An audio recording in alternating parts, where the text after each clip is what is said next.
Hey there, and welcome back to The Explainer. So today we're going to do something I think is incredibly impactful. We're taking 10, frankly kind of scattered personal finance lessons and distilling them down into a highly actionable masterclass. Seriously, if you've ever felt completely overwhelmed by the sheer volume of financial advice out there, well, you're in exactly the right place. We're breaking it all down into simple, visual truths. Let's get right into it. Okay, let's dive into this with a question to kick things off. Just think about this for a second. What does it actually take to be in the absolute top tier, the top 5% of all investors out there?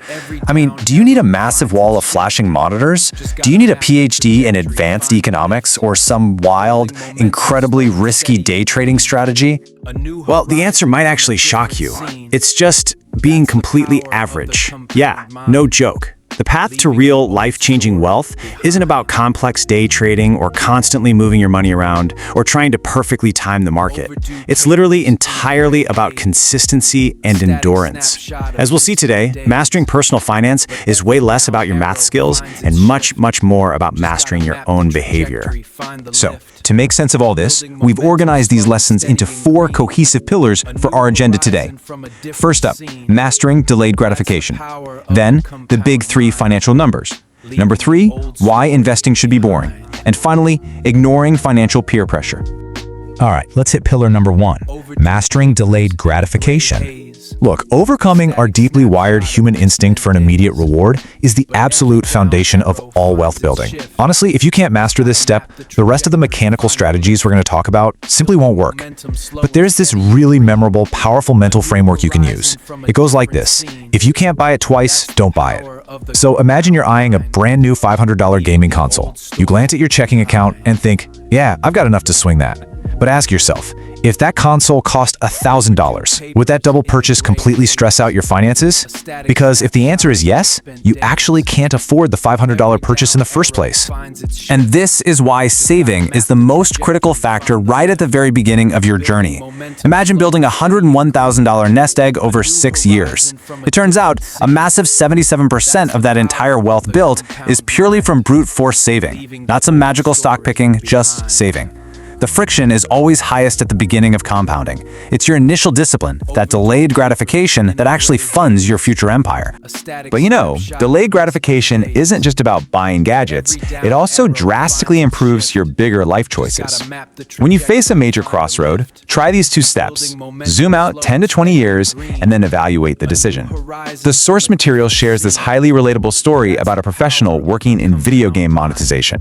They were offered a massive $20,000 raise to switch over to the marketing department. Naturally, the short-term brain is screaming, "Take the money," right? But by zooming out 2 decades, they realized they had absolutely no desire to be in marketing. So they turned down the immediate cash grab to stay aligned with their actual long-term path. Let's move to and see how this builds into pillar number 2, the big 3 financial numbers.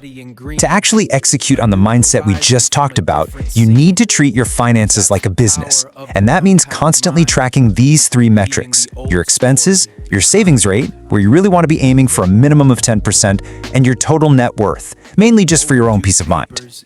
Doing a mid-month check-in on your expenses is absolutely vital. Like, if your discretionary fund budget is $1,500 for the month and you check your app on the 15th, you should ideally be at exactly $750. If you're already sitting at $900, well, you've got a clear mathematical signal to pull back for the rest of the month. Tracking this establishes a firm boundary for your lifestyle. As a general rule, your fixed expenses, and by that I mean housing, transportation, insurance, utilities, they should never cross a 60% maximum threshold of your take-home income. If those fixed costs start creeping past 60%, your financial life gets extremely dicey, really fast. You literally just won't have enough oxygen left in your budget to invest, save, or, actually enjoy your life without a ton of crushing stress. Which brings us to a rather painful number, $1,800. This is the devastating amount of money you lose when you buy a brand new $2,000 couch that depreciates into a $200 liability just 3 years later. I mean, we all know cars depreciate, but so does furniture, jewelry, clothing, and the absolute worst mistake you can make, financing these depreciating assets with high-interest debt. When you do that, you're literally paying a bank extra money for the privilege of owning something that is actively losing its value. And let's be honest here, the financial loss is just the beginning. The real misery is trying to sell that heavily depreciated couch later on. Getting ghosted on Facebook Marketplace is a universal emotional roller coaster. You know the drill. People swear they're coming with a truck, you wait around your house all Saturday, and then absolute silence. You can save yourself the financial hit and the massive headache by just avoiding heavy spending on depreciating assets in the first place. And this brilliantly illustrates our transition into pillar number 3, why investing should be boring. So, a major trap investors fall into is assuming that complexity equals sophistication. People tend to think owning, say, 10 to 12 different exchange-traded funds gives them this ultimate level of diversification. Well, let's bust that myth by looking at 2 very popular Vanguard ETFs.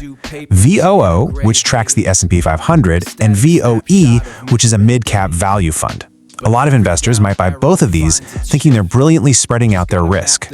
But wait for it, there is a massive, frankly shocking, 92.1% overlap between the holdings of those 2 funds. If you hold both, you aren't really diversifying. You're basically just duplicating your portfolio and making everything vastly more confusing. The data clearly shows that a simpler portfolio, we're talking just 1 to 3 broad market funds, is actually far superior and so much easier to manage. Keeping it simple allows you to endure, which is the whole game here. Based on research from the Dollars and Data blog, over a 5-year period in the stock market, you're looking at high variance. You could easily lose money. Now, at 10 years, your risk drops significantly, but at 20 years, historically speaking, holding broad U.S. stock index funds for over 2 decades effectively eliminates real negative returns. Even if you happen to invest at a terrible time, when the market feels totally overpriced, that long-term endurance just flattens out the bumps. The financial author Morgan Housel shares this brilliant insight on the topic. He says, "Successful investing is when you lose the password to your investment account." I love that. It's genius. The real secret to wealth isn't logging in every single day to tweak and trade your portfolio. It's stepping away and just letting your money compound in the background. Honestly, if your investing strategy is thrilling and action-packed, you're probably doing it wrong. All right, let's bring it home with pillar number 4, ignoring financial peer pressure. Building long-term wealth requires a really strong defensive psychology. You've got to be aware of the 30K millionaire. You know, the individuals making roughly $30,000 a year, but who act like they're pulling in millions. We've all seen the examples. They're kind of funny, but also tragic. It's the guy who buys the insanely expensive VIP club table just to look cool, but then literally can't afford to buy any actual drinks to put on it. Or the person driving a leased luxury car while completely drowning in credit card debt. The reality is, people who look extremely wealthy often aren't.